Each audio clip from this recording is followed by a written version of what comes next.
हम्म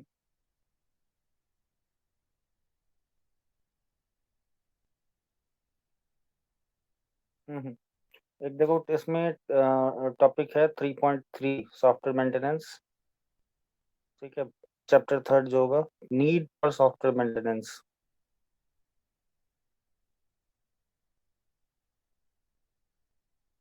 इसमें कुछ पॉइंट्स हैं, पढ़े उसको।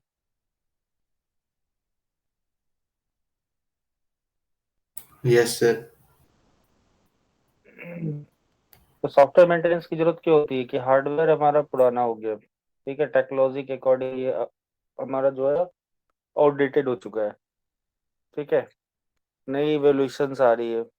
ठीक है, इन्वायरमेंट चेंज हो रहा है। ठीक है, एरर करेक्शन के लिए, फीचर इन्हांसमेंट के लिए, ठीक है, सॉफ्टवेयर पोर्टेबिलिटी के लिए हमें क्या करना होगा, जो बना हुआ सॉफ्टवेयर है इसे रेगुलर टाइम इंटरवल पे मेंटेन करते रहना होता है। ठीक है, तो इसमें क्वेश्चन आता है, what do mean by software maintenance and what are the types of software maintenance. Types के बारे में पढ़े हो। Yes sir. क्या होता है करेक्टिव एडाप्टिव मेंटेनेंस, क्या होता है। सर करेक्टिव मतलब अगर कुछ प्रॉब्लम्स आ रही हैं, बग्स आ रही हैं, तो फिर उसको ठीक करने के लिए करेक्टिव मेंटेनेंस का यूज होता है सर। वो तो सब में वही होगा। करेक्टिव का मतलब क्या होता है।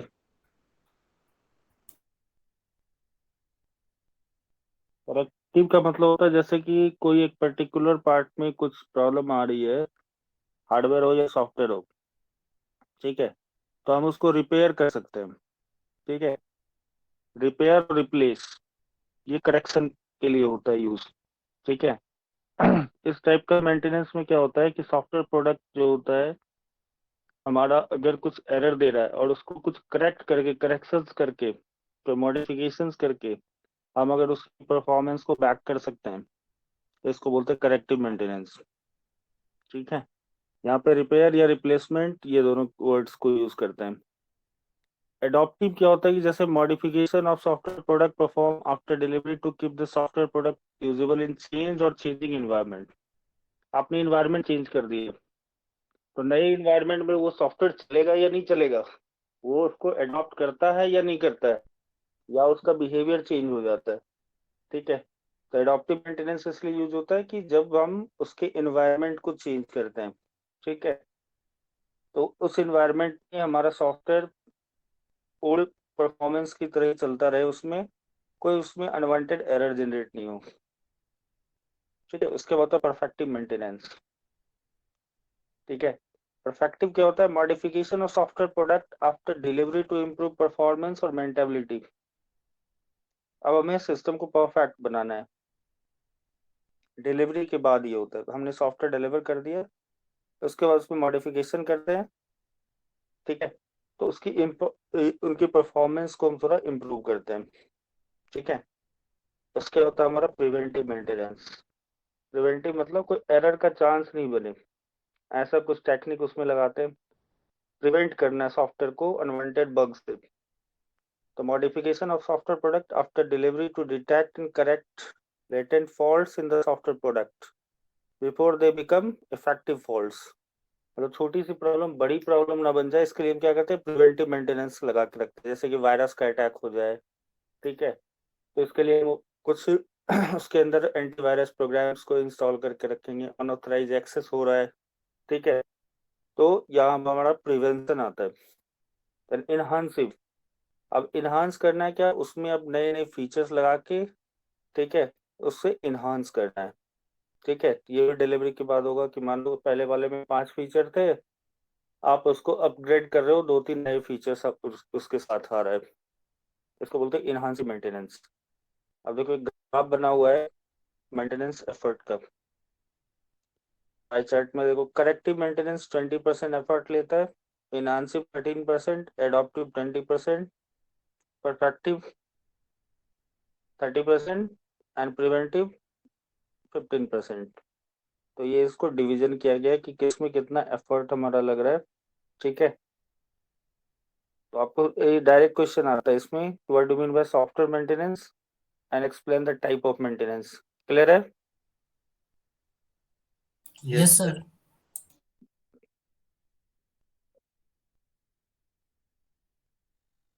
उसके बाद आ जाओ, एक इम्पोर्टेंट टॉपिक है हमारा टेस्टिंग का। टेस्टिंग कौन से ब्लॉक में? सेकंड में है ना? थर्ड में है?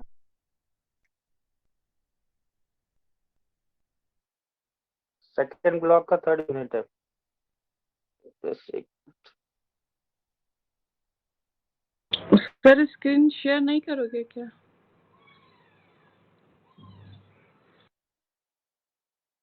स्क्रीन मेरे पास जो है ना मोबाइल में ही है, ठीक है। आपके पास ब्लॉक नहीं है क्या? मैंने ग्रुप में ब्लॉक नहीं सेंड सर। किया था। ब्लॉक सर मेरे पास ग्रुप भी नहीं है, तो if anybody can share the link of the group, I'll be grateful. और ये तो ओल्ड ग्रुप है यार जिसमें मैंने भेजा है, ठीक है। कोई नहीं, आप आपके पास मेरा नंबर है ना? Oh sir, sir, can you write it in the chat box, please? एक मिनट, चैट बॉक्स लगता है डिसेबल कर रखा है। टेस्टिंग। सर जब हम कोई सॉफ्टवेयर या कोई वेबसाइट कुछ भी डेवलप करते हैं तो उसे टेस्ट करना पड़ता है और टाइम टू टाइम देखना पड़ता है कि वो काम कर रहा है सही से नहीं कर रहा है। तो टेस्टिंग हम डिलीवरी के बाद करेंगे या पहले करेंगे? पहले भी करते हैं सर, और बाद में भी सब करते पहले रहते हैं उसकी करेंगे। टेस्टिंग।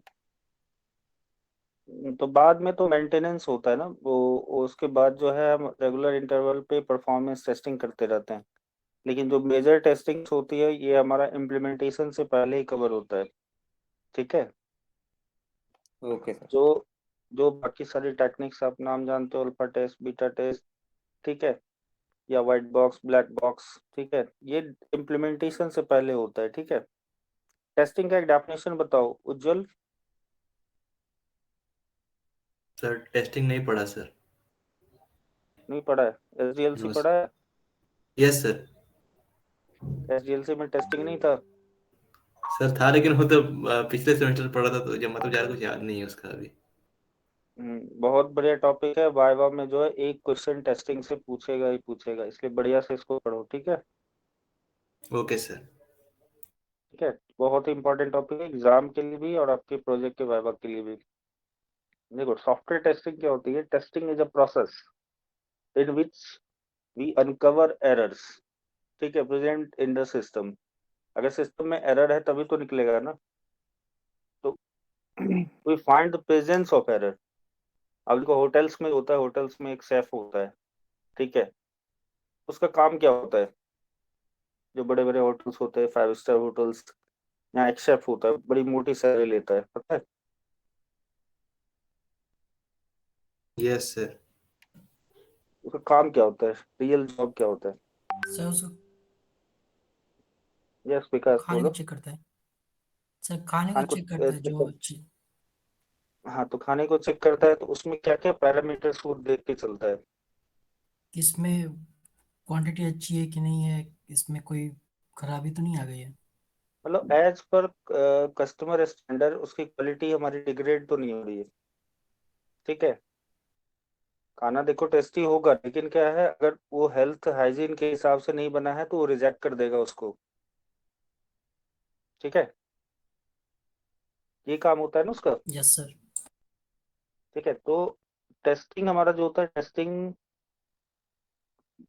कोई भी प्रोसेस है, ठीक है, उसमें हमें टेस्टिंग करके ही चलना है। अब आपके घर में इलेक्ट्रिशियन आता है तो क्या करता है? उसके पास एक टेस्टर होता है। वो क्या करता है? टेस्टिंग करता है ना, लाइट आ रही है, यहाँ तक आ रही है, या कहाँ से शॉर्ट हो रहा है, ठीक है, कि सीधा हाथ लगा देता है,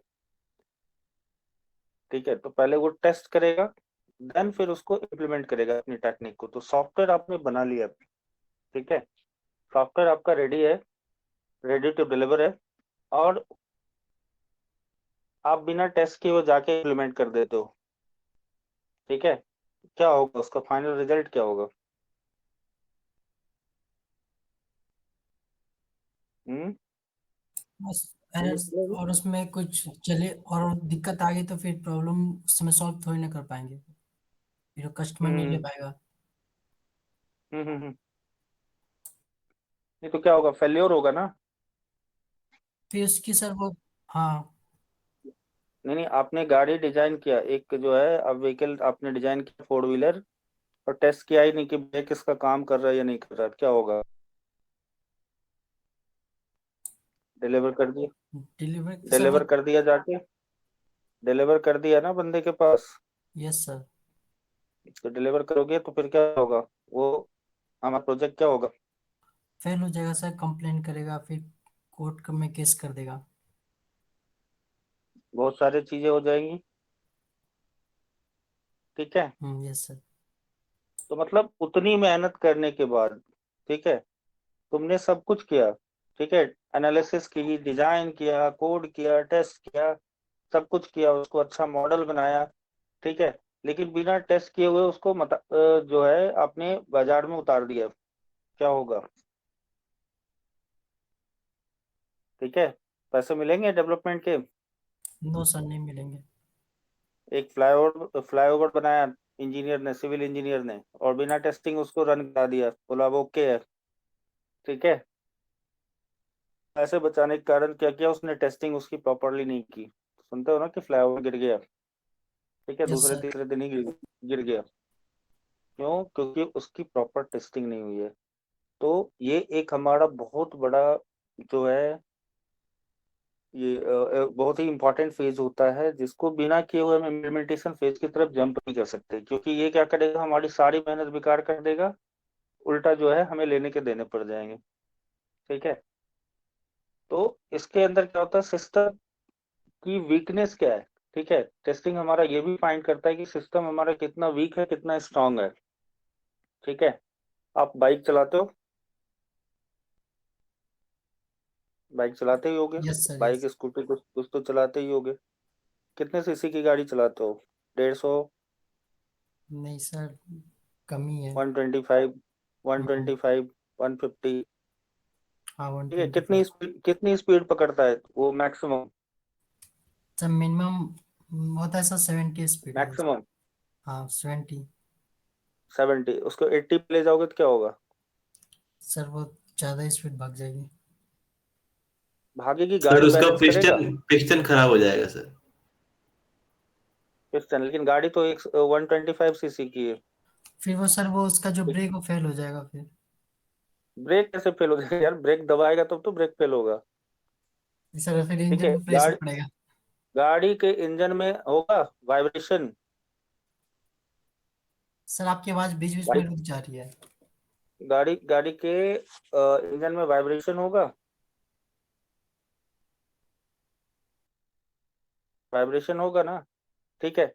तो जो इसका इंजीनियर होता है, ऑटोमोबाइल इंजीनियर, वो पीक एंड लोड टेस्ट करता है, गाड़ी को पीक पे ले जाता है, देखता है उसकी जो है परफॉर्मेंस उस टाइम कैसी रह रही है, ठीक है।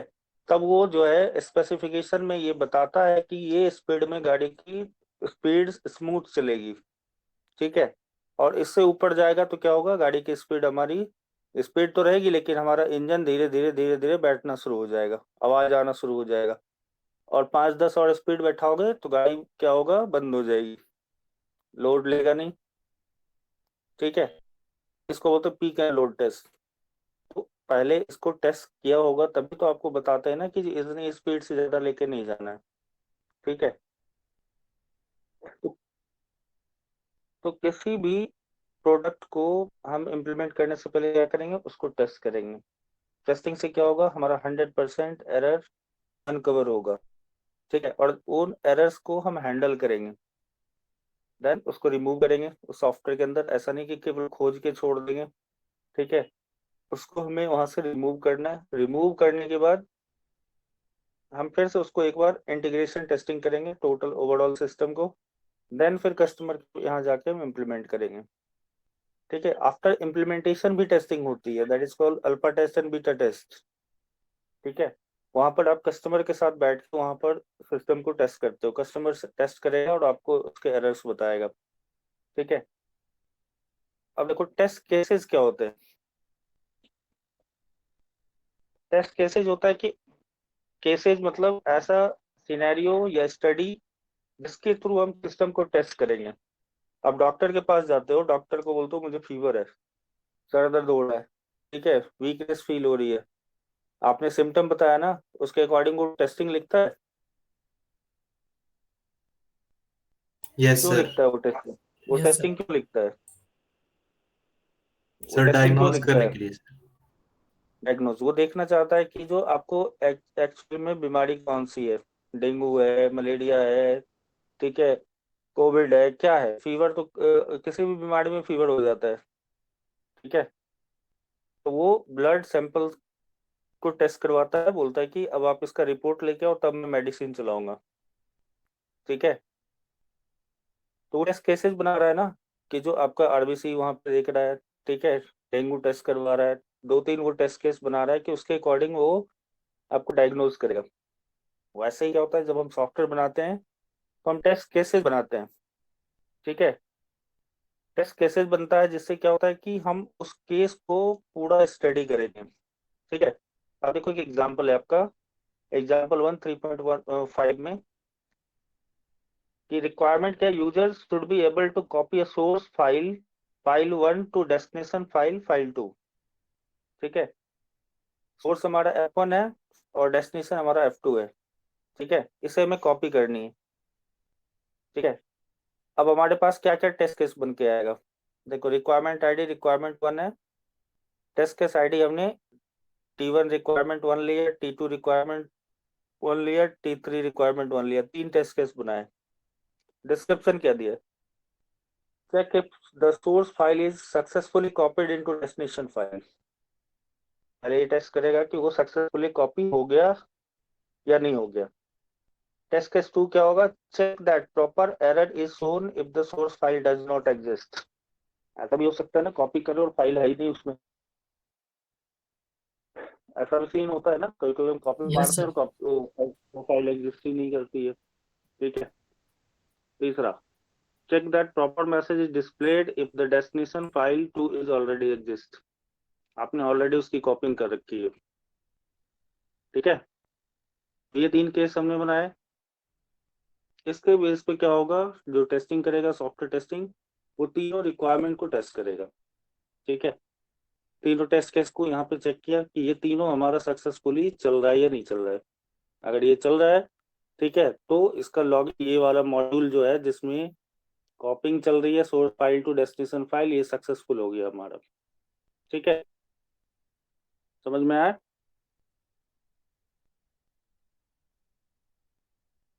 अब देखो हमारा है टाइप ऑफ टेस्टिंग में दो बहुत ही इंपॉर्टेंट टेस्टिंग है, नाम भी सुना होगा पहले, व्हाइट बॉक्स, ब्लैक बॉक्स, ठीक है। व्हाइट बॉक्स टेस्ट क्या होता है, व्हाइट बॉक्स टेस्टिंग हम ग्लास बॉक्स बॉक्स टेस्टिंग भी बोलते हैं। ये क्या करता है, इंटरनल कोड स्ट्रक्चर जो होता है हमारा, जो आप कोडिंग करते हो सॉफ्टवेयर के अंदर, उसको टेस्ट करता है, ठीक है। It test the program at the level of the source code. The tester has the knowledge of the actual source code of the software and what is tested. तो ये क्या, जैसे आप नेस्टेड इफ यूज करते हो, nested for use करते हो, क्या होता है कभी कभी आपका जो है फंस जाता है प्रोग्राम, ठीक है। तो आप क्या करते हो, एक एक करके इनर लूप में घुसते हो, इनर से हम फिर आउटर लूप की तरफ बढ़ते जाते हैं, ठीक है। ऐसे ब्रेक होता है ना लूप हमारा, कि आउटर से इनर की तरफ जाते हैं, आउटर से इनर जाते हैं या इनर से आउटर जाते हैं।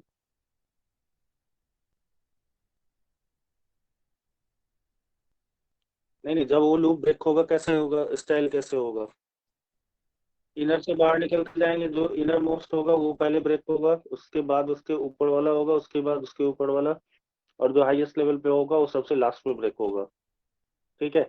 यहाँ पर अगर आपका प्रोग्राम कहीं अटक जाता है, जैसे डीएस का प्रोग्रामिंग कर रहे हो, जो लंबी लंबी प्रोग्रामिंग आप लिखते हो, ठीक है, तो यहाँ पर कभी कभी क्या होता है कि हमारा उस बीच में जाके अटक जाता है, प्रोग्रामिंग लॉजिक एरर हमारा होता है, वो अटक जाता है। तो आप सॉफ्टवेयर में अगर ये काम कर रहे हो और आपका सिस्टम जो है रन नहीं कर पा रहा क्योंकि आपका कोडिंग का एरर चल रहा है, तो उसकी फंक्शनैलिटी तो पूरी होगी नहीं, ठीक है। तो वहाँ क्या करता है, जो इसका टेस्टर होगा वो डेवलपर को बिठाएगा, और डेवलपर एक एक करके इनके इंडिपेंडेंट पाथ को चेक करेगा, ठीक है। इंडिपेंडेंट पाथ मतलब ये लूप स्टार्ट कहाँ से हुआ था, कितने इसके सब ब्रांचेज हैं, उसमें जाके उसका सारा देखेगा। आप सी में यूज करते हो ना, सी में चेक करते हो नहीं? इंस्पेक्ट करते हो ना, जब आपका कंडीशन जो है वो राइट आउटपुट नहीं देता है, तो आप उसको क्या करते हो, एक एक करके देखते हो ना क्या पास कर रहा है। ठीक है, तो यहाँ व्हाइट बॉक्स टेस्टिंग यूज हो रही है। ठीक है, ये क्या करता है, it is the deep and detail inspection of the logic and structure of the source code of an application program. ठीक है, तो ये उनके इंटरनल स्ट्रक्चर में घुसता है। ठीक है, अब देखो एक है हमारा एग्जाम्पल 2, कंडीशन चेक हो रहा है if age is greater than 18। ठीक है, इफ की कंडीशन कॉल कर रहे हो, यहाँ पर आपने 3 टेस्ट केस बनाया। When the value of age is less than 18, ये 2 हो गया। When the value of age is equal to 18, and तीसरा हो गया ग्रेटर देन 18। यही 3 चलेगा ना, या तो लेस होगा या इक्वल होगा या ग्रेटर देन होगा। ये 3 कंडीशन हमारी यूज होगी। ठीक है, तो इसके बेस पे ये टेस्ट केस बनेंगे इनके। समझ में आया? Yes sir. उसके बाद आता है black box testing. Black box को हम बोलते हैं functional testing, functionality of system. इसको कोडिंग वोडिंग से कोई लेना देना नहीं है, कोडिंग का काम व्हाइट बॉक्स ने कर दिया।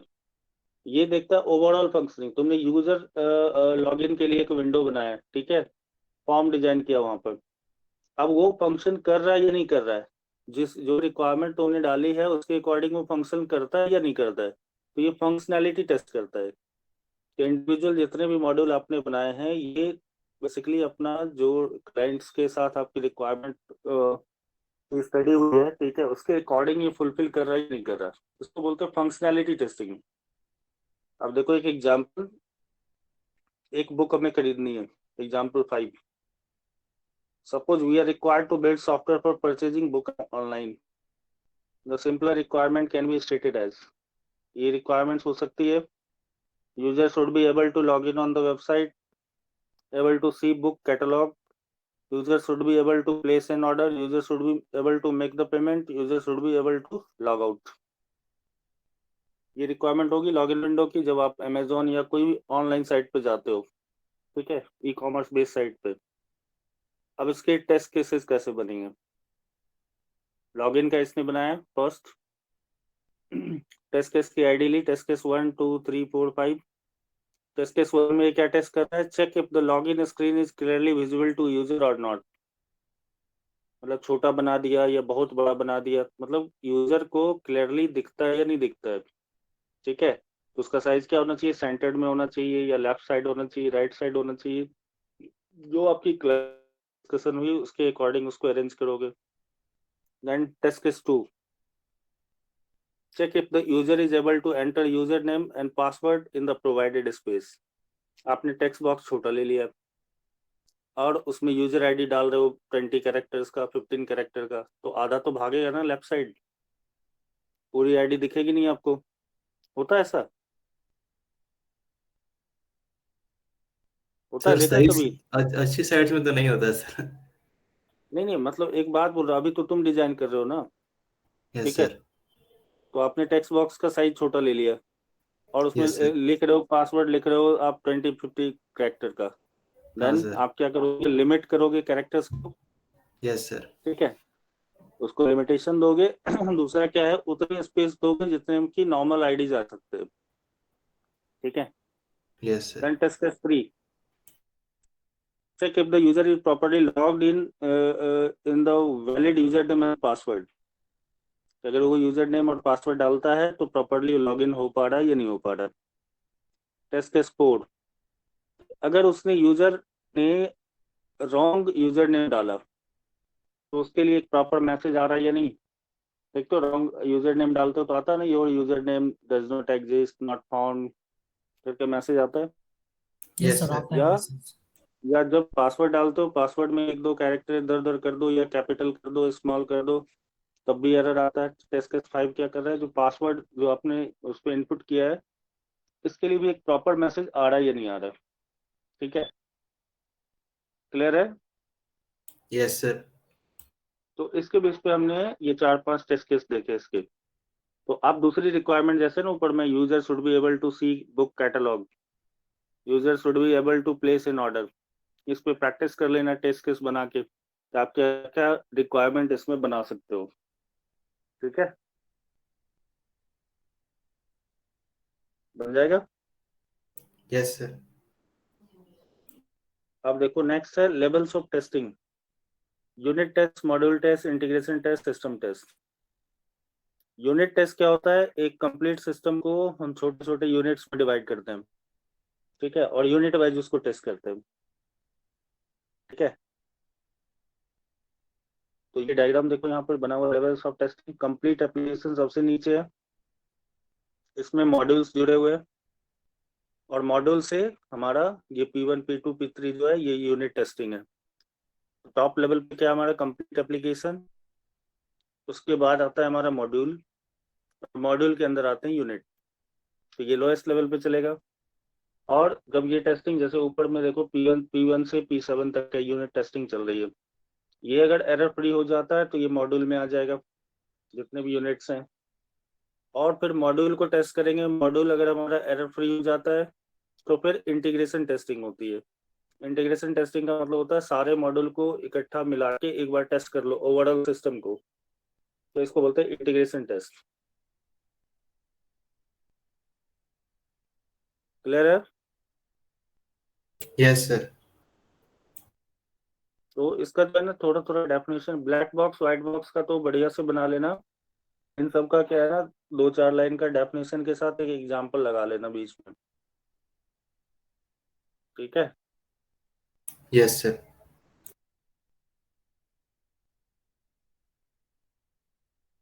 अब होता है एक यूजर एक्सेप्टेंस टेस्ट। उससे पहले देख लो सिस्टम टेस्टिंग। सिस्टम टेस्टिंग क्या होती है? सिस्टम टेस्टिंग होती है जहाँ हम पूरे ओवरऑल सिस्टम को टेस्ट करते हैं, क्या उसकी वीकनेस है, क्या उसके अंदर स्ट्रेंथ है, इसको हम टेस्ट करते हैं। तो इसको अनकवर करने के लिए क्या होता है, हम इन लेवल्स को यूज करते हैं। Stress testing. स्ट्रेस टेस्टिंग क्या होती है? स्ट्रेस का नाम सुना है? सर तनाव, तनाव अगर ज्यादा हो जाए तनाव, तो। तो सबसे ज्यादा तनाव होता है ना, यस सर। बीसीए के बच्चे तो तनाव में ही रहते हैं। ठीक यस है, सर। तो स्ट्रेस टेस्टिंग का मतलब होता है कि आप सिस्टम को एबनॉर्मल कंडीशन में ले जाओ। जैसे मैंने बाइक का कहानी बताया ना, बाइक में बताया कि 70 की जगह उसको 80 में ले जाओ, उसकी स्पीड को आप उस पर स्ट्रेस डाल रहे हो ना, यस सर। तो स्ट्रेस स्ट्रेस डालने के बाद ठीक है उसका क्या बिहेवियर होता है, ठीक है, इसको आपको नोट करना है।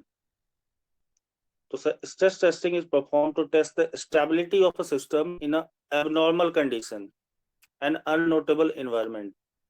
ठीक है, तो इसके लिए क्या होता है, इसको हम मैक्सिमम पीक पे ले जाते हैं। जैसे कि आप डेटाबेस में भी लिमिटेशन देख रहे हो कि अगर मान लो आपने सॉफ्टवेयर बनाया है कि 5000 यूनिट उसमें स्टोर हो सकता है, ठीक है, आपने उसको लिमिट कर दिया, ठीक है, उससे ज्यादा आप नहीं डाल सकते। तो आप क्या टेस्ट करोगे, 6000 होता है कि नहीं होता है, 7000 होता है कि नहीं होता है, ठीक है, तो आप उस मैक्सिमम पीक पे लेके जा रहे हो ना, तब चेक करते हो कि क्या हाल होता है। एक दो वेबसाइट पे देखते हो जब फॉर्म भरते हो तो विंडो का क्या हाल होता है कि एक ही बार उसके ऊपर क्या हो रहा है, हाईएस्ट पीक पहुंच गया, साइट ही क्रैश हो जाता है। ठीक है, तो स्ट्रेस टेस्टिंग होता है कि उसको आप ले जाइए एबनॉर्मल बिहेवियर में, ठीक है, एबनॉर्मल कंडीशन डाल दो और तब देखो उसका बिहेवियर क्या, तो वो आप उससे आइडेंटिफाई क्या करोगे, उससे आइडेंटिफाई करोगे हाईएस्ट पीक क्या है उसका। ठीक है, इसके बाद होती है सिक्योरिटी टेस्टिंग। सिक्योरिटी टेस्टिंग मतलब आपने सेंसिटिव डेटा और इंफॉर्मेशन को हैंडल करने के लिए क्या टेक्निक को यूज कर रखा है, पासवर्ड टेक्निक है, इनक्रिप्शन डिक्रिप्शन है, या आपने बायोमेट्रिक टेक्निक का यूज किया है, कौन सी टेक्निक यूज कर रहे हो कि जो आपका जो है डेटा हमेशा सेव रहे। ठीक है, तो यहाँ सिक्योरिटी टेस्टिंग हो जाती है। इसका होता है रिकवरी टेस्टिंग। रिकवरी टेस्टिंग में बेसिकली फेल्योर टेस्ट। फेल्योर, अगर हमारा सिस्टम फेल्योर हो जाए, क्रैश हो जाए, तो क्या होगा, डेटा कैसे रिकवर करोगे। ठीक है, तो हम देखते हैं सिस्टम हमारा फॉल्ट टॉलरेंट कितना है। जो डेटा हम लेके चल रहे हैं, ठीक है, वो डेटा अगर हमारा ये फेल कर जाता है सिस्टम, ठीक है, तो ये इसका डेटा हमारा स्टोरेज में कैसे मिलेगा, रिकवर कैसे होगा डेटा। तो इसके लिए हम रिकवरी टेस्टिंग करते हैं कि क्या टेक्निक्स इसके अंदर हम यूज कर रहे हैं। जैसे बैंकिंग का है, बैंकिंग का डेटा अगर हमारा फेल्योर हो जाए और वहाँ प्रॉपर हमारा सिक्योरिटी और रिकवरी टेस्टिंग यूज नहीं हो रहा है, तो आप सोचो अगर वो क्रैश कर जाएगा तो किसी का डेटा कहीं मिलेगा। तो इसके नहीं लिए सर। एक प्रॉपर मेथड होना, हाँ, तो इसके लिए एक प्रॉपर मेथड होना चाहिए, ठीक है। रिकवरी टेस्टिंग इसलिए यूज करते हैं, also test the time taken by system to recover in case of abnormal crash or any other failure। कितना टाइम लगेगा सिस्टम को बैक होने में, क्रैश तो हो गया लेकिन रिकवर होके कितने देर में वो नॉर्मल ऑपरेशन में हम उसको ला सकते हैं, ठीक है, ये भी ये टेस्ट करके देगा। Then next testing performance. क्या होता है कि हमारे सिस्टम की परफॉर्मेंस क्या है, सिस्टम की परफॉर्मेंस इन द सेंस क्या है, जो हमने इनपुट दिया, ठीक है, कितनी देर में हमारा सॉफ्टवेयर रिस्पॉन्स कर रहा है, ठीक है, अच्छा रिस्पॉन्स करता है बोल तो साइट बड़ा बढ़िया चल रहा है, सॉफ्टवेयर अच्छा चल रहा है। लेकिन जहाँ रो के आता है 10 सेकेंड की जगह 40 सेकेंड में अगर कोई साइट खुले तो क्या बोलोगे, ठीक है, कि इसका रिस्पॉन्स टाइम अच्छा नहीं है, बहुत स्लो चलता है, आप ये फीडबैक दोगे ना। तो सॉफ्टवेयर में भी ये परफॉर्मेंस टेस्टिंग होती है कि कितने टाइम में वो हमारा जो है रिस्पॉन्स करता है, हमारा रिक्वेस्ट टाइम और रिस्पॉन्स टाइम में कितना डिफरेंस है। अगर ये डिफरेंस बड़ा बनता है तो आप बोलोगे परफॉर्मेंस अच्छी नहीं है, ठीक है, तो इट शुड बी मिनिमम। इसको हम टेस्ट कर लेते हैं, क्लियर है, सिस्टम टेस्टिंग। Yes sir. अब देखो इसके बाद होता है एक्सेप्टेंस और alpha test and beta test. Acceptance testing होती है इम्प्लीमेंटेशन के बाद, ठीक है, यूजर एक्सेप्टेंस टेस्टिंग कि तुमने सारी मेहनत कर दी, इम्प्लीमेंट भी कर दिया, लेकिन जिसके लिए बनाया वो एक्सेप्ट ही नहीं कर रहा है, ठीक है, तो आपका सिस्टम वहां भी फेल्यूर है, आपको फिर से मॉडिफिकेशन करना होगा, ठीक है, क्योंकि कस्टमर भगवान है आपके लिए, उसको तो आपको सेटिस्फाई करना ही पड़ेगा। तो यूएटी के अंदर क्या होता है, alpha test and beta test conduct करते हैं, ठीक है। तो अल्फा टेस्ट में क्या होता है, अल्फा टेस्ट में हमारा सिस्टम जो होता है वो टेस्ट किया जाता है, ठीक है, जहां पर डेवलपर, ठीक है, और कस्टमर दोनों प्रेजेंट होता है, ठीक है। Proposed customer who is ready to use the software is identified and user perform the testing at the developer site itself, ठीक है। The software used by end user while the developer observe the process। तो वहाँ क्या होता है, तुम्हारा जो customer है, ठीक है, वो सामने बैठ के उसको टेस्ट करेगा कि ये रिक्वायरमेंट चल रही है या नहीं चल रही है, और तुम वहाँ बीच में बैठे रहोगे, ठीक है, उसके साथ। अब तुम उसके प्रोसेस को देखोगे कि ये इनपुट डाल रहा है तो इसका आउटपुट सही आ रहा है या नहीं आ रहा है। अगर उसे प्रॉब्लम हो रही है, ठीक है, तो आप वहां पर नोटिस करोगे, ठीक है, एंड द डेवलपर फोकस है noticing the way the user takes and uses the software. तो आप देखोगे कि वो उसको यूज कैसे कर रहा है, तो आप क्या करोगे, उसको थोड़ी सी ट्रेनिंग दे दोगे, हाँ भैया इसको ऐसे यूज करते हैं। और अगर उससे भी नहीं हो रहा है और सही में सिस्टम में एरर है तो आप उसको नोट डाउन करोगे, ठीक है। तो developer focus on noticing the usability problem faced by the end user as well as error encountered. तो वो दोनों चीज को वहां पे लाइव इन्वायरमेंट में देखता है, ठीक है। बीटा टेस्ट में क्या होता है, यहाँ पर डेवलपर प्रेजेंट नहीं होता है, ठीक है, ये कस्टमर जो है अपने साइट पे इसको टेस्ट करता है, ठीक है।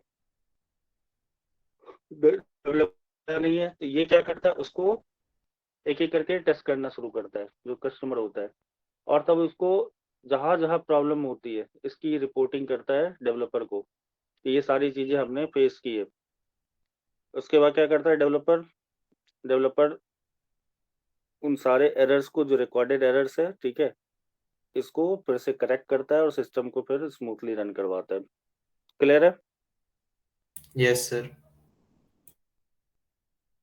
तो अल्फा टेस्टिंग क्या होती है, जब आप लाइव क्लास ऑफलाइन क्लास करते हो तो दैट इज अल्फा टेस्टिंग। कोई प्रॉब्लम आती है तो वहीं पे सॉल्यूशन हो जाता है, ठीक है। बीटा टेस्टिंग में तो खुद ही करते हो ना, ठीक है, क्योंकि वहाँ आपका डेवलपर प्रेजेंट नहीं है, क्लियर है। Yes sir. टेस्टिंग का जो पार्ट है आपका टेस्टिंग इज डन।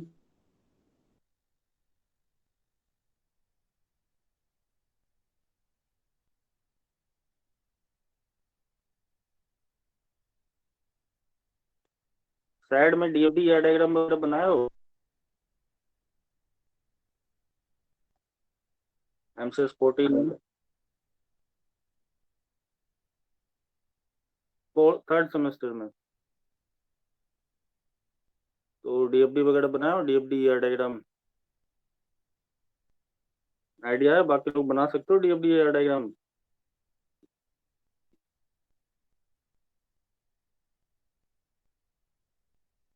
हम्म।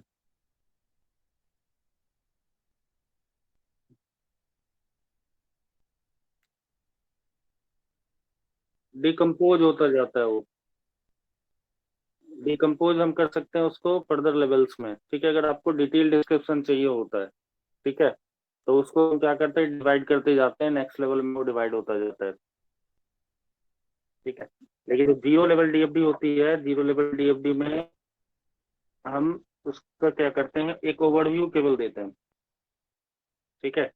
वहां पर हमारा जो है ना कंप्लीट सॉफ्टवेयर नहीं होता है, ठीक है।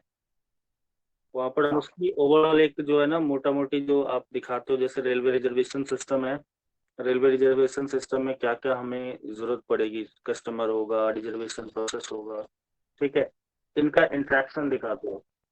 लेकिन जब आपको इसके डिटेल में जाना होता है फर्दर लेवल, इसको हम डिवाइड करते जाते हैं, ठीक है।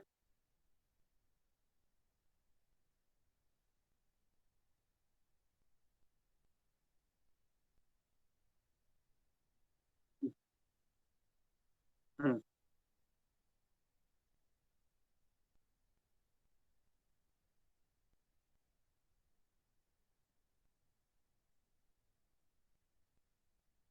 हाँ, वो हमारा क्या होता है, आगे लेवल में डिकम्पोज होता चला जाता है, ठीक है।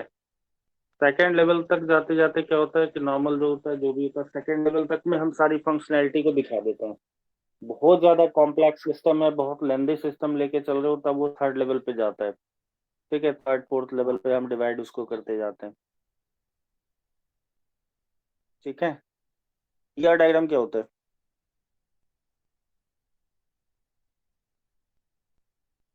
ये भी थर्ड सेम में ही था, ये भी थर्ड सेम का ही टॉपिक है। तो देखो, ये दोनों टॉपिक जो है डीएफडी और ईआर डायग्राम को अगर कर लोगे ना, तो आपके 4 चैप्टर इसमें कंप्लीट हो जाएंगे। एक है फंक्शन ओरिएंटेड डिजाइन, ठीक है। उसके बाद है हमारा ऑब्जेक्ट ओरिएंटेड डिजाइन, इसी के बेस पे क्या, फंक्शन ओरिएंटेड मॉडलिंग और ऑब्जेक्ट ओरिएंटेड मॉडलिंग। तो चारों चैप्टर जो है आपका एक साथ खत्म हो सकता है अगर आप DFD, ER diagram, class diagram, इन सब का जो है डायग्राम बनाना सीख जाओगे, ठीक है।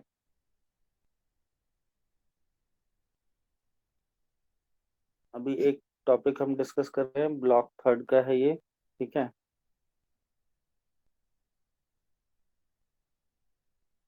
समझ में आ रहा है? बाकी लोग जितने लोग ज्वाइंट हो, yes sir. Yes sir. Score करना है इसमें, ठीक है। इसमें अच्छा स्कोर होता है, कहानी समझो, ब्लॉक पढ़ो, और ब्लॉक पे ही जो है ना कुछ पॉइंट्स लिख दो अपना नोट्स के लिए। उसको ना प्रीवियस ईयर क्वेश्चन पेपर के हिसाब से ना देख के लिखने की कोशिश करो। एक दो बार अगर लिख दिया ना प्रीवियस क्वेश्चन पेपर को, तो देखना इसमें स्कोर जो है 89 तक जो है बच्चों को आया, 89 92 ऐसे मैथमेटिकल मार्क्स मिल जाते हैं अगर अच्छा लिखोगे तो।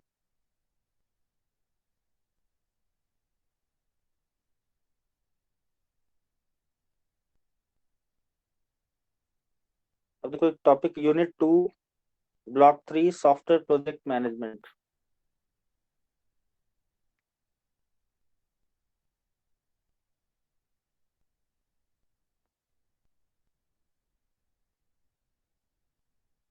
सॉफ्टवेयर प्रोजेक्ट्स क्या होते हैं?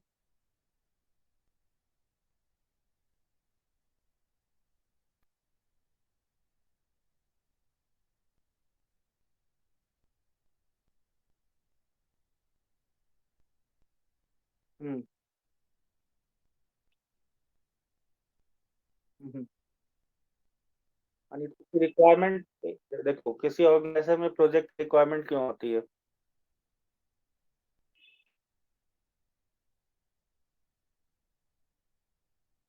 और चलो एक बार तो लग गया सॉफ्टवेयर, उसके बाद फिर से रीडेवलपमेंट होती है, उससे क्या बेनिफिट होगा ऑर्गेनाइजेशन को?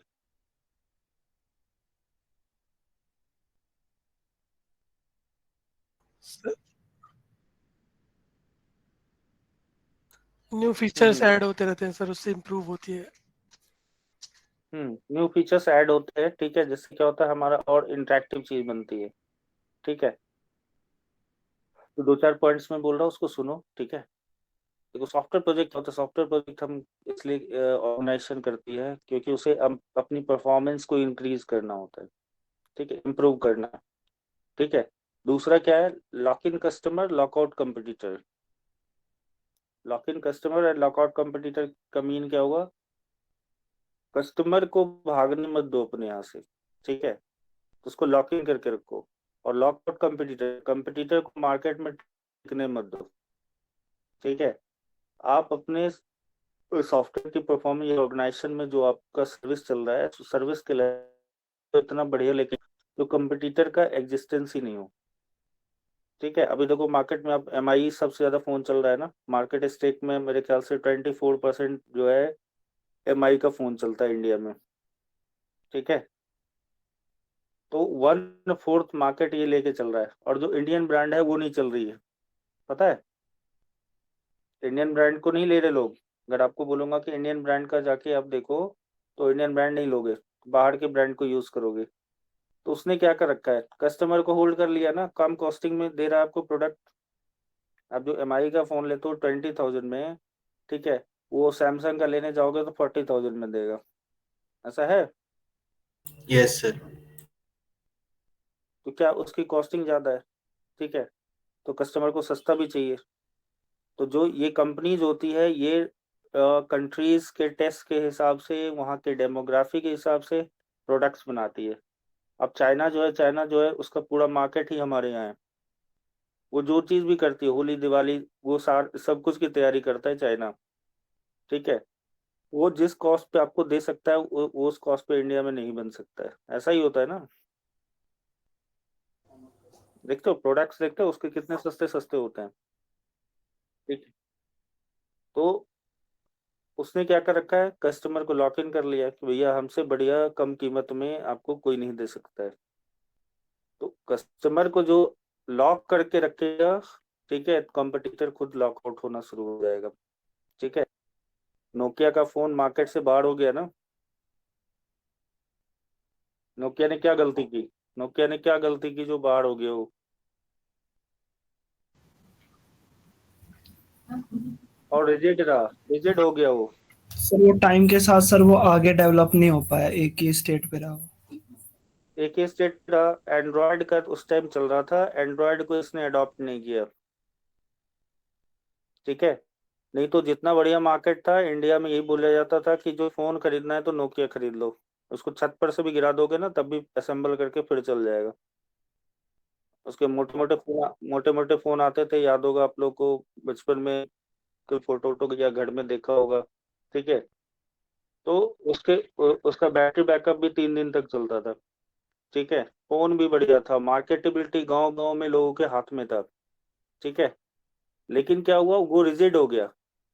तो सॉफ्टवेयर डेवलपमेंट जब हम करते हैं तो इन चीजों को ध्यान में रखते हैं कि हम आउटडेटेड चीज पे तो काम नहीं कर रहे हैं जो हमारा कंपटीटर हमें किल कर देगा, ठीक है। क्योंकि वो आपकी वीकनेस को पकड़ेगा, ठीक है, वो आपकी वीकनेस को पकड़ेगा, जो आप कोई इंप्रूवमेंट नहीं कर रहे हो, आपसे बढ़िया चीज वो मार्केट में ला देगा। और आप उसको देर से शुरू कर रहे हो और तब आपका प्रोडक्ट मार्केट में आ रहा हो, तो कस्टमर के लिए क्या बोलेगा कि तू क्या नया चीज ला रहा है यार, ये चीज तो 6 महीने पहले मेरे पास है, ठीक है। तो ये होता है मार्केट रिस्क, ठीक है। तो मार्केटेबिलिटी हमारी अच्छी नहीं है, तो मार्केट रिस्क के कारण क्या है, हमारा बना हुआ सॉफ्टवेयर डेवलप सॉफ्टवेयर जो है फेल्योर हो जाएगा, ठीक है।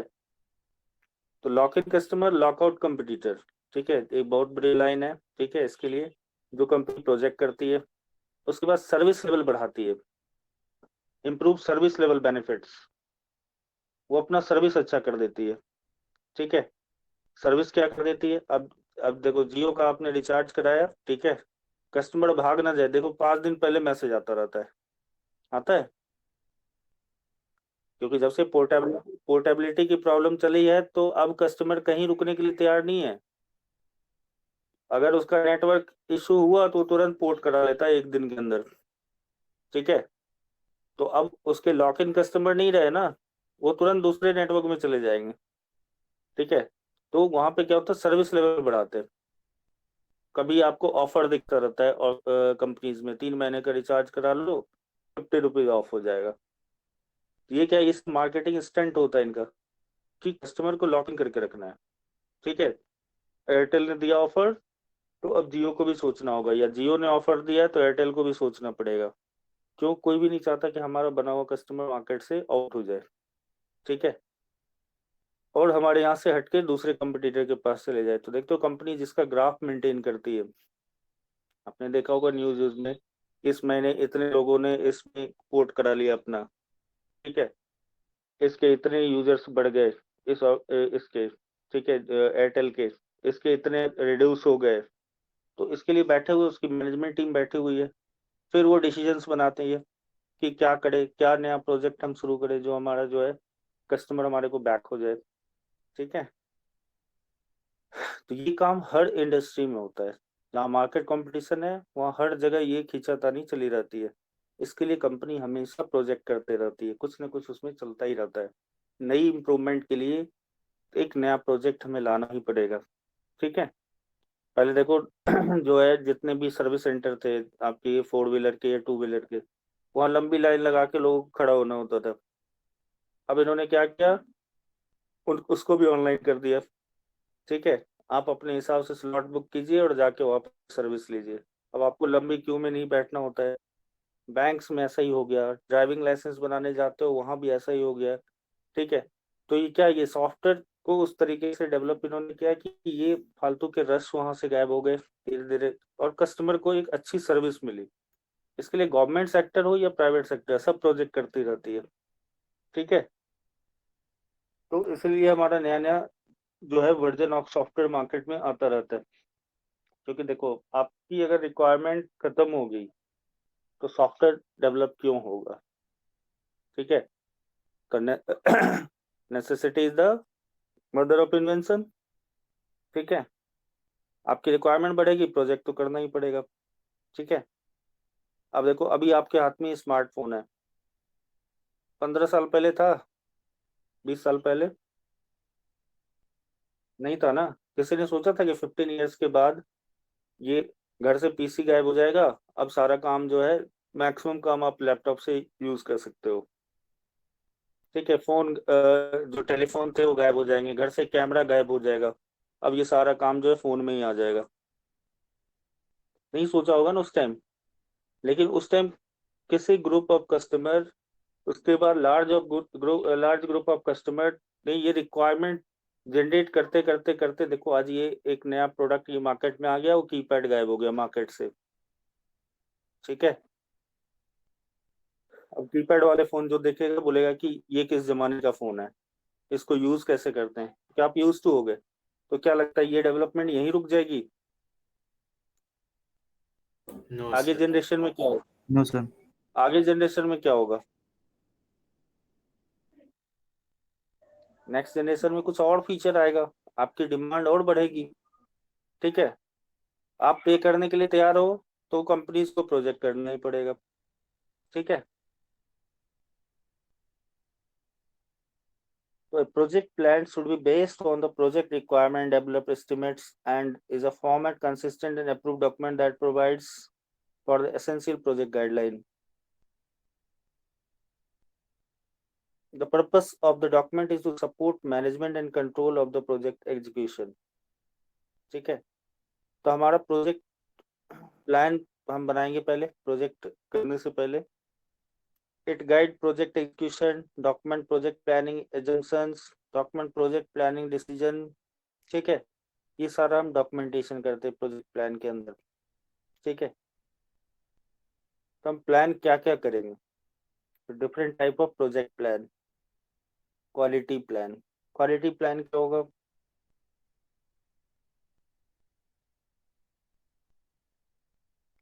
क्वालिटी के रिगार्डिंग आप सोचोगे ना किस क्वालिटी का हम बनाएंगे, तो it includes the quality procedures and standard that concern the project. Validation plan, ठीक है, वैलिडेशन के लिए हमारा सिस्टम वैलिडेशन के लिए क्या प्लान होगा, ठीक है। कॉन्फ़िगरेशन एंड मैनेजमेंट प्लान, ठीक है। मेंटेनेंस का हमारा क्या प्लान होगा, स्टाफ डेवलपमेंट का क्या प्लान होगा। तो ये हम प्लानिंग फेज में ये सब चीजों को लिस्ट करते हैं।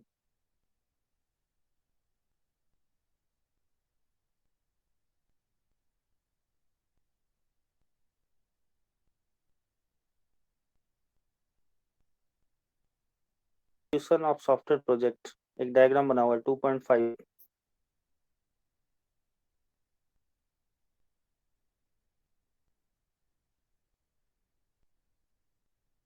हाँ देखो, सॉफ्टवेयर प्रोजेक्ट मैनेजमेंट का लाइफ साइकिल चल रहा है। सर एक प्रोजेक्ट अटेंडेंस इनिशिएट, दो क्या? हाँ जी बोलिए, हाँ जी बोलिए। अटेंडेंस भेज दो क्योंकि ये 6 बजे हो रहा है ना, 7 बजे में क्लास खत्म होगा। अटेंडेंस सबकी लग चुकी है, ठीक मेरी है। नहीं हमने हुई। स्क्रीन शॉट ले लिया हमने सबका, ठीक है।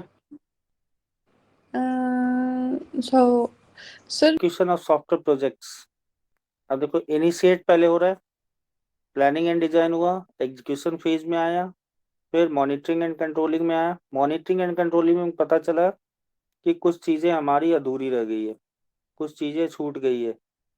तो ये देखो यहाँ पे लूप बैक हो रहा है प्लानिंग एंड डिजाइन की तरफ, ठीक है। ये बैक हो गया प्लानिंग एंड डिजाइन में, मतलब कुछ हमारा छूट रहा है, रिक्वायरमेंट मिसिंग है। ये फिर से प्लानिंग एंड डिजाइन में मॉडिफाई करेगा, फिर ये आएगा एग्जीक्यूशन फेज में, फिर मॉनिटरिंग एंड कंट्रोल फेज में गया। अब यहाँ पर वो चीजें ओके दिख रही है, then close the application, then exit हो जाएंगे, ठीक है। तो हमारा एक सॉफ्टवेयर प्रोजेक्ट एग्जीक्यूट ऐसे ही होगा। डायग्राम समझ में आया? Yes sir. इसी के बारे में थोड़ा थोड़ा है, दो दो चार चार लाइन इसके बारे में लिख लेना यहाँ से।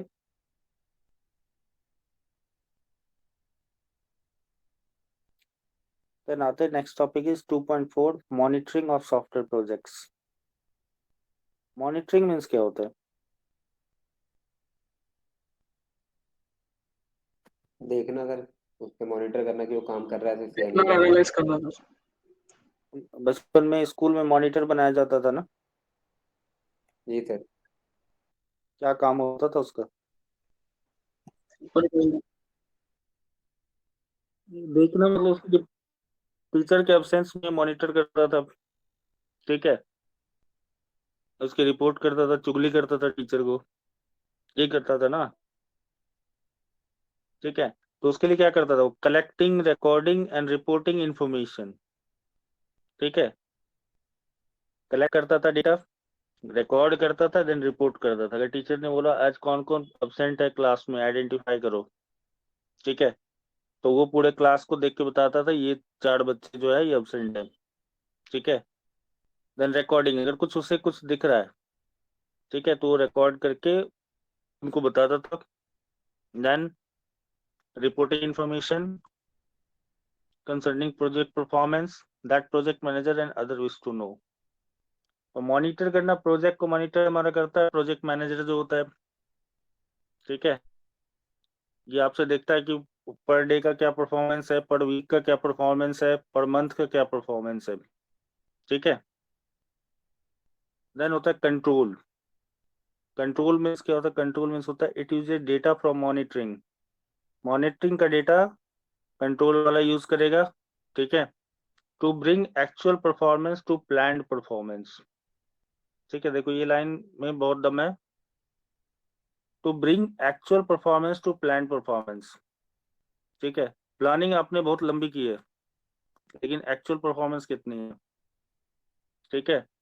तो अगर उसमें बहुत बड़ा गैप चल रहा है, तो जो कंट्रोलिंग यूनिट होगा इसके गैप को कम करेगा, और धीरे धीरे क्या है उसको एक्चुअल और प्लानिंग दोनों को सेम करेगा, तभी प्रोजेक्ट डिलीवर उसका टाइमली होगा। अगर वहां पर उसने ढील दे दी, ठीक है, हाँ जी जाओ दिवाली मनाओ, दशहरा मनाओ, छुट्टी मनाओ, ठीक है, तो उसका शेड्यूल कहाँ पहुंच जाएगा? ठीक है। तो जो उसने प्लान कर रखा है, जो शेड्यूल कर रखा है, उसके हिसाब से उसका एक्चुअल परफॉर्मेंस क्या है, इसके लिए क्या करता है, मॉनिटरिंग से डेटा उठाएगा, देन कंट्रोल मैकेनिज्म वहां पे लगाएगा। ठीक है। प्रॉब्लम क्या होती है, जो कंपनी प्रोजेक्ट शुरू कर देती है लिमिटेड स्टाफ के साथ, कभी कभी सिनेरियो होता है कि जो एक ही स्टाफ को डेवलपमेंट में जो है डिजाइन भी कर रहा है, वो टेस्ट भी कर रहा है। ठीक है। उसको ओवरलोड कर दिया जाता है। तो वो देखेगा कि भैया ये परफॉर्मेंस खुल के क्यों नहीं आ रही है, तो हमारे पास स्टाफ या मैन पावर की कमी है। तो मॉनिटरिंग टीम उसको रिपोर्ट करेगा, कंट्रोलिंग टीम क्या करेगा, उस पर एक्शन लेगा कि एक्चुअल रीजन क्या है, ये एक्चुअल परफॉर्मेंस क्यों नहीं आ रही है। हमने कुछ बजट काट रखा है, तो भैया बजट मत काटो, ठीक है, नहीं तो ये प्रोजेक्ट डेडलाइन को क्रॉस कर जाएगा। ठीक है। तो वो इमीडिएट एक्शन लेता है। ठीक है, इमीडिएट एक्शन ले लिया कि नहीं, एक्चुअल परफॉर्मेंस लाने के लिए हमें एक करेक्टिव स्टेप्स करने ही होंगे। ठीक है। तो वो उसके बाद वो क्या करता है, वो स्टाफ को लाए या रिसोर्स लाए, किसी टेक्नोलॉजी के कारण प्रॉब्लम हो रहा है, मानो कि कोई सॉफ्टवेयर नहीं है टेस्टिंग करने का या किसी चीज का, तो वो चीज वहां इंस्टॉल करेगा और सिस्टम को स्मूथली रन कराएगा। ठीक है, समझ में आया। तो हम मॉनिटर किन किन चीजों को करते हैं, एक होता है ह्यूमन रिसोर्स। ठीक है। मॉनिटर करने के लिए हमारे पास क्या होता है, man, human resource, machine, material, money, space, time, task and quality, technical performance, यही मॉनिटर किया किया जाएगा ना। Yes sir. ह्यूमन रिसोर्स को मैनेज करने के लिए एचआर मैनेजर बैठा दिया जाता है। ठीक है, कि अगर वहां पर स्टाफ की शॉर्टेज है, टेक्निकल स्टाफ नहीं है, जिस चीज का प्रोजेक्ट चल रहा है उसके अकॉर्डिंग स्टाफ नहीं है, then you have to arrange. ठीक है। या बाहर से आउटसोर्सिंग करनी है, क्या करना नहीं करना, then you have to take decision. Then machines, man हो गया, मशीन हो गया, मशीनरी कोई वहां पर हमारा जो है ना डिफिकल्टी चल रहा है, शॉर्टेज है, देन उसको मॉनिटर करेगा। मटेरियल्स, मनी, ठीक है, पैसे की कमी हो रही है, स्पेस, टाइम, ठीक है, टास्क एंड क्वालिटी, इन चीजों को मॉनिटर करेगा वो। ठीक है। तो एक क्वेश्चन अराइज होता है, when do we monitor, the answer is at the end of project और कंटिन्यूअसली और लॉजिकली और while there is still time to react as soon as possible. ठीक है। तो ये मॉनिटरिंग प्रोसेस चलता ही रहना चाहिए, इट इज कंटिन्यूअस अप्रोच। ठीक है।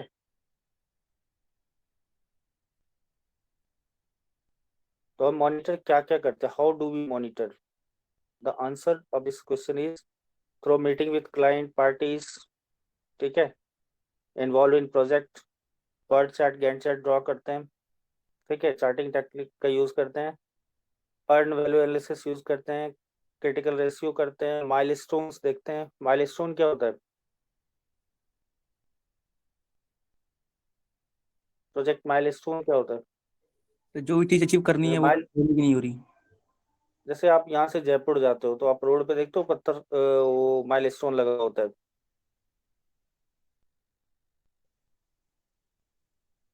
हाँ तो जैसे यहाँ से, हाँ तो यहाँ से जैसे जयपुर जाते हो, गुड़गांव क्रॉस करते हो तो 20 किलोमीटर यहाँ वाले माइलस्टोन से कम हो जाएगा ना, और जितना उसके नियर आते जाओगे जयपुर के नियर, उतना वो घटता जाएगा। ठीक है। तो प्रोजेक्ट माइलस्टोन का मतलब होता है कि मॉड्यूल 1 से मॉड्यूल 2 जाने में 3 वीक या 2 वीक का टाइम लगना चाहिए। ठीक है। तो ये माइलस्टोन हमारा अचीव हुआ या नहीं हुआ, सेकेंड वीक होते होते अचीव हो जाना चाहिए। अगर ये नहीं हुआ तो प्रोजेक्ट आपका आगे फेज में भी तो डिले ही होगा, क्योंकि आप स्टार्टिंग में डिले कर चुके हो। ठीक है।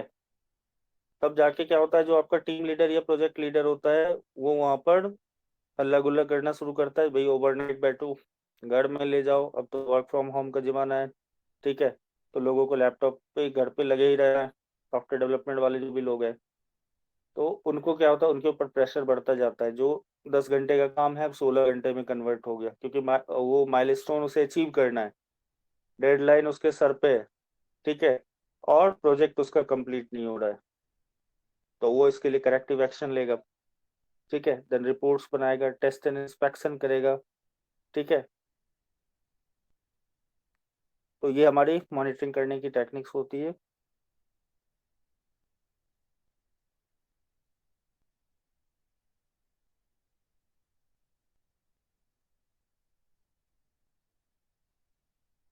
पर्ट चार्ट गैंट चार्ट पढ़े हो पहले?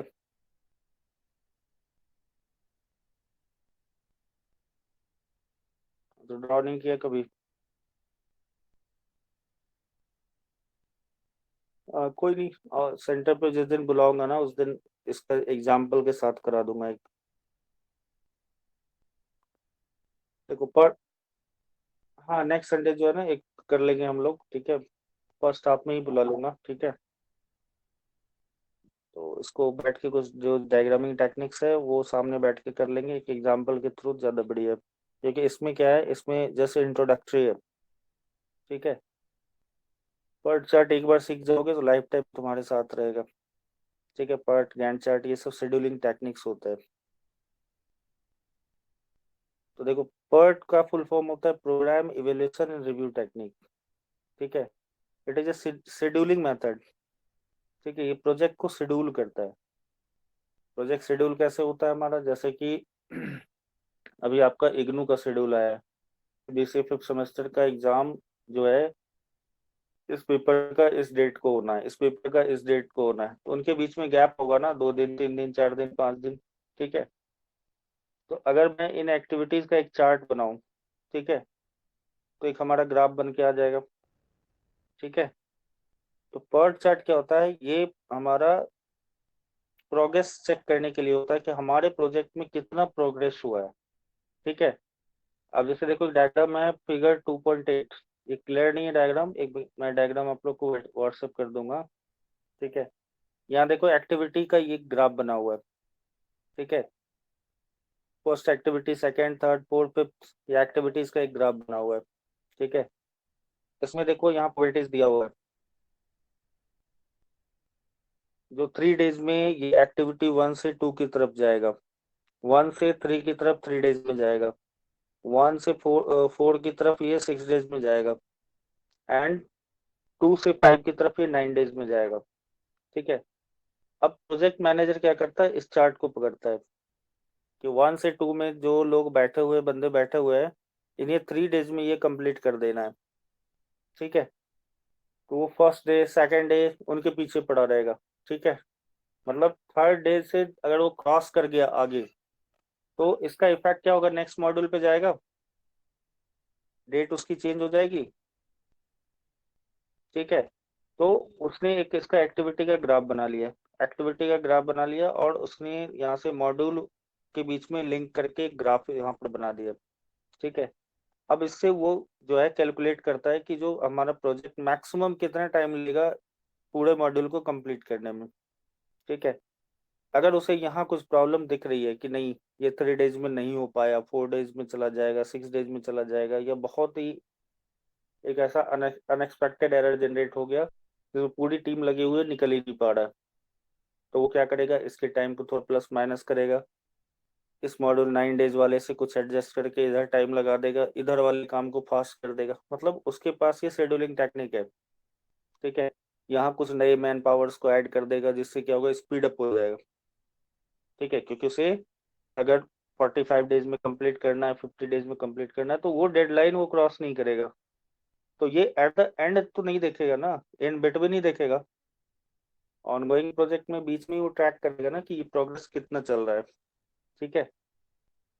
तो इस टेक्निक को बोलते हैं पर्ट टेक्निक, पर्ट चार्ट, ठीक है? इसको बोलते हैं programme evaluation and review technique, ठीक है? इवेलुएट भी करते हैं और रिव्यू करते हैं, ठीक है? और ये हमारा लार्जर जो प्रोजेक्ट होता है इसमें बेसिकली हम ज़्यादा यूज करते हैं इसको, पर्ट चार्ट को, ठीक है? और ये मैनेजमेंट हमारा इसको बेस्ट टेक्निक बनाता है, इस चार्ट के थ्रू पूरे प्रोजेक्ट को देखता है, ठीक है?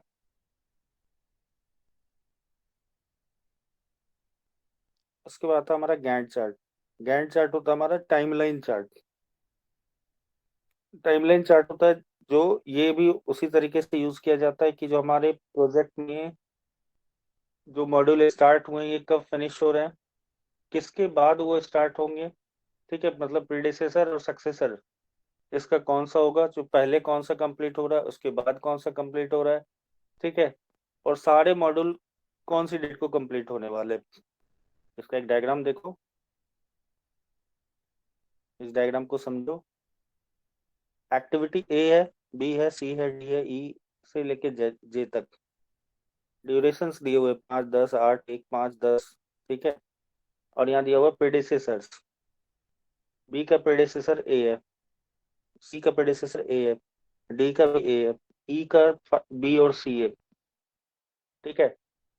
मतलब बी सी कंप्लीट होगा तभी ई स्टार्ट होगा।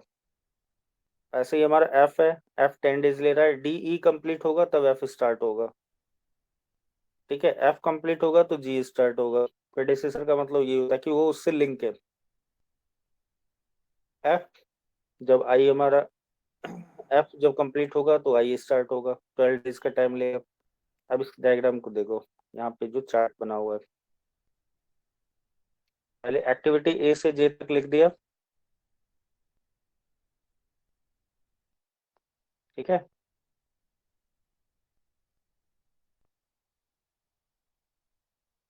अब देखो ए है ना, ए से जे तक पहले लिख दिया, ड्यूरेशन डाल दी और यहाँ डेट डाल दिया।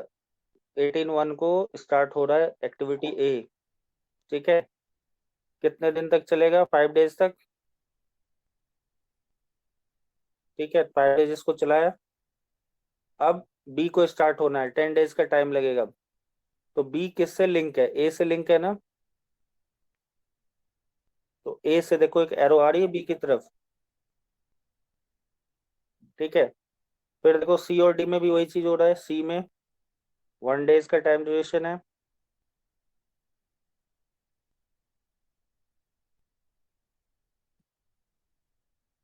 इसका भी प्रेडिसेसर ए है, ठीक है। डी का भी प्रेडिसेसर ए है, 8 डेज 1 डेज दोनों का है ना। तो ये सारे देखो एरो डायरेक्शन यहाँ से आ रहे हैं ना, ए के साइड से, ठीक है। तो ए बी सी डी हो गया। अब ई का प्रेडिसेसर कौन कौन है, ई का प्रेडिसेसर बी और सी है ना।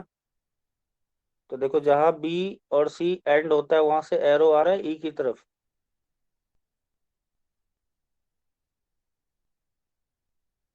ठीक है। उसके बाद हमारा क्या आ रहा है, एफ, एफ का प्रेडिसेसर क्या है, डी और ई,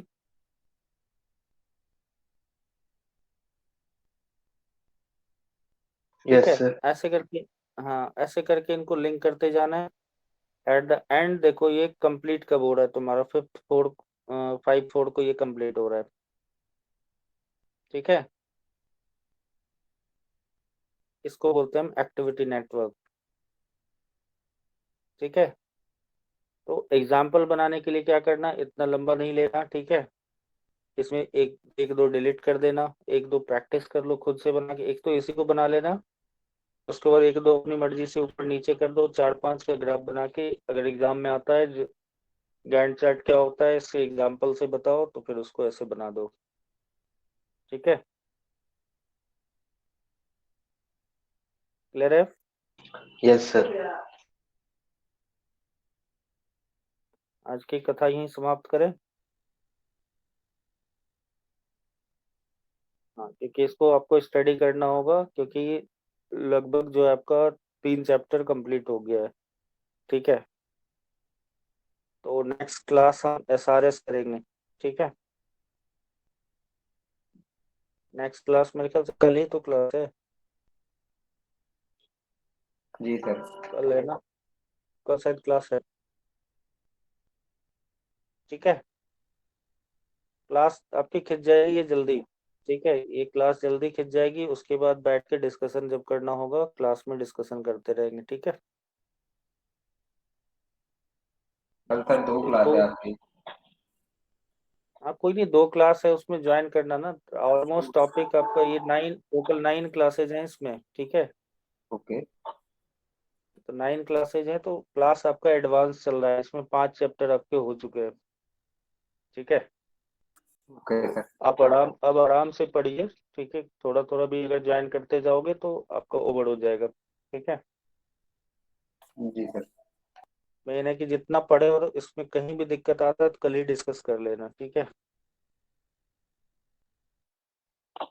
ओके सर। सर अभी अपने ये यूनिट ब्लॉक 1 तो खत्म हो गया ना सर आज?